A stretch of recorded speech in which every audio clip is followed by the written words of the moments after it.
Eu quero te mostrar duas formas de deixar esse código que lida com essas duas promises mais conciso. Roger, tem jeito de fazer isso? Tem várias formas. Não é o código mais legível do mundo, mas são maneiras de deixar o código mais enxuto e conciso. A primeira forma é usando um then. Aqui no final do fetch, eu vou encadear a invocação de um then, que recebe uma função com um parâmetro response, e eu vou fazer esse then retornar uma promise que contém o resultado do response.json. O que vai acontecer aqui? Antes do await fazer qualquer coisa, essa expressão vai ser executada. O que essa expressão está fazendo? Primeiro, a invocação desse fetch vai executar o request e retornar a promise resolvida ou rejeitada. Como essa invocação do fetch resulta em uma promise, eu estou encadeando um then nessa promise para que o valor dela, que é o objeto response, seja recebido nesse parâmetro, e para pegar a resposta que o response está armazenando,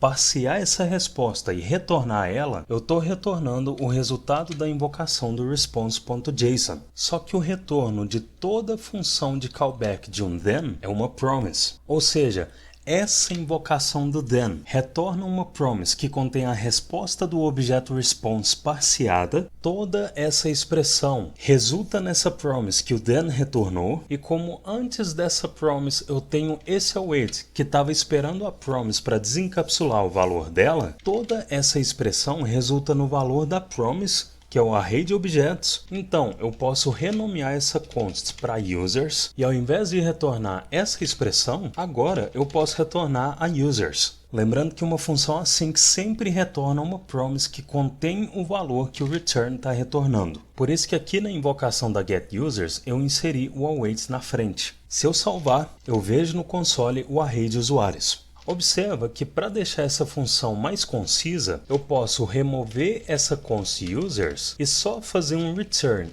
antes do await, e ao invés de deixar essa função com os blocos e com o return, eu posso usar o return implícito da arrow function, e como essa linha ficou muito extensa, eu vou quebrar a invocação do fetch e do then para a linha abaixo, e se eu salvar, eu vejo o array de objetos no console, então meu refactoring não quebrou o código. E a segunda forma de lidar com essas promises de um jeito mais conciso é usando a precedência de execução das operações através dos parênteses. Observa que se eu envolver a invocação desse fetch em abertura e fechamento de parênteses e inserir um await antes da invocação do fetch, eu posso só recortar essa invocação do JSON, remover a invocação do then e encadear a invocação do JSON no final dos parênteses. O que vai acontecer aqui? Em toda essa expressão, a primeira operação que vai ser executada é a que está entre esses parênteses. Ou seja, essa invocação vai resultar em uma promise que contém o objeto response, o await vai desencapsular esse objeto response, então essa expressão resulta no objeto response, toda essa expressão com os parênteses resulta no objeto response, e como eu encadeei a invocação do JSON nesse objeto response, toda essa expressão retorna uma promise que contém o valor do objeto response parseado, que é o array de objetos, o await vai desencapsular o valor dessa promise, que é o array de objetos, e toda essa expressão resulta no array de objetos que essa função está retornando. E obviamente, como é uma função async,